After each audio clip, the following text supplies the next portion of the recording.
The worst predictions about eclipse impacts didn't materialize on Monday. Empty grocery shelves, accidents paralyzing roadways, dry gas pumps. One newspaper warned of having to use military rations. The day actually went pretty smoothly, even in the Adirondack backcountry, where there was only one rescue. But there was a huge backup of traffic onto the Northway. I've never seen that much traffic go through Warrensburg, and I've been here my whole life. How one pizzeria seized the day and became a delivery service for people stuck in bumper-to-bumper traffic on today's story of the day. Support for Story of the Day comes from Claxton Hepburn Medical Center, dedicated to providing patient care and regional services to the people of St. Lawrence County. claxtonhepburn.org. Hey, I'm David Sommerstein. It's Thursday, April 11th. First up, the New York State budget is now over 10 days late. As Karen DeWitt reports, one of the items holding up a deal is a housing package that would build new affordable housing and strengthen tenant protections. It's the second year in a row that Governor Kathy Hochul and the state legislature have tried to enact plans that would ease the state's affordable housing crisis. This year, a scaled-back proposal would offer grants to communities who agree to sign a pro-housing pledge. It would also revive a tax break for real estate developers who include affordable housing in their projects. The biggest sticking point, though, is over tenants' rights. Progressives in the legislature want to enact a proposal known as good cause eviction. It would prevent landlords from evicting tenants without a good reason, and it would cap rent increases at around 3%. Landlord groups are pushing back against the measure, though, saying it would further depress the long-term rental market.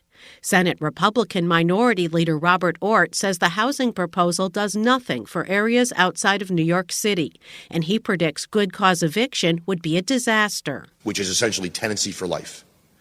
And good cause is nothing more than a direct attack on private property rights in this state. Even some Democrats in the legislature have been reluctant to vote on good cause. The measure died last year. Meanwhile, tenants' rights groups fear the measure will be watered down in any final housing agreement. Senate Majority Leader Andrea Stewart-Cousins earlier in the week said there are a number of moving parts in the housing package. She says nothing has been decided yet. We want to be able to build, and we want to be able to protect tenants. And so because there are so many elements to this housing package, short-term, long-term, there's so many stakeholders involved, to get a complete package with everyone seeing progress in what it is we are trying to achieve, and actually attaining and achieving that progress is where we really need to land. Senator Stewart-Cousins says she believes a housing package will come together, but she can't say when. In Albany, I'm Karen DeWitt for the New York Public News Network. One of two Democrats dropped out of the 21st congressional district race yesterday. On X, formerly known as Twitter, Stephen Holden said he was unable to collect enough voter signatures to be on the ballot. That means there won't be any primaries for the North Country's upcoming congressional election. Incumbent Congresswoman Elise Stefanik will be the Republican nominee. A challenge from Republican Jill Lochner also appears to have fallen short of signatures to get on the ballot. Stefanik's opponent will be Democratic nominee Paula Collins, a cannabis tax attorney who recently bought property in Rensselaer County. Stefanik is one of the most powerful Republicans in the country and has a massive war chest of over $20 million. Independent candidates can start collecting signatures to join the race next week. A former mayor of Ogdensburg died on Sunday. Wayne Ashley was 74 years old. According to the Watertown Daily Times, Ashley was a member of the Ogdensburg Police Department for 39 years. He retired as a sergeant in 2010. He was then elected to the city council for one term, and then he ran for mayor, a job he held from 2016 to 2019. The Times reports that during Ashley's tenure, Ogdensburg established a land bank. The city also partnered with the St. Lawrence County IDA to rehabilitate the former Newell manufacturing plant. According to his obituary, Ashley's surviving family includes his wife, 2 children, 3 stepchildren, and 3 grandchildren. A funeral will take place Saturday at 2 at the Frary Funeral Home in Ogdensburg.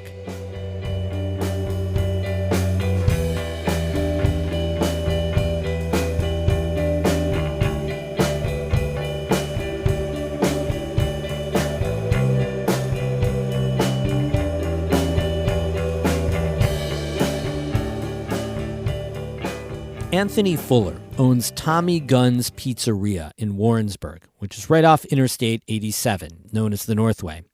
His restaurant was super busy in the hours after the total eclipse, as people from Albany and New York City were making their way home from their Adirondack viewing spot. Fuller told Champlain Valley reporter Kara Chapman the traffic was so slow that one of his employees had the idea to sell pizzas to people stopped at the red lights. I said, all right, let's give it a shot. So we made 2 to 6 pizzas. They went outside. They sold them in 30 seconds. And we were kind of just making a game out of it, having fun.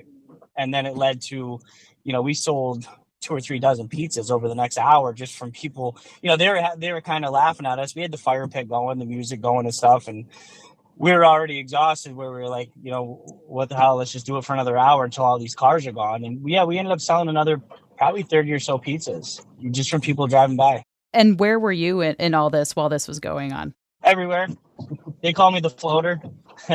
wherever I needed to be. I was the middle guy in the kitchen for most of the time. And then once we started getting, where we needed to be, I'd go out front and, wherever. I mean, we have the full bar in the back too. So, that was screaming. That was going. So wherever I need to be is where I am. Nice. Did you get a chance to bounce out and talk to any of the people going by or any of the people who ordered about where they were coming from, how long they had to go, why they needed this pizza? I honestly, you know what we did? We talked to a few people before it got that busy. There were some nice people that came in from Virginia, the Carolinas. And I thought to myself, I'm like, these guys are crazy. I can't believe they drove up here for, 2 or 3 minutes. But, everybody's got their thing. We happened to be at the right spot. So who am I to judge and have an opinion on that? But, there's people from all over. We had people from Florida. We had people from, like I said, the Carolinas. Virginia seemed to be a hot spot. Pennsylvania, they were all coming up. And I guess if it's, just like a 4 to 6 hour drive, you got nothing else to do, why not? There was a couple people towards the end of the night that were getting a kick out of us, running pizzas out to stop cars. And they said, what a good idea. And, I guess, yeah, it was. It got us a lot of attention, that's for sure.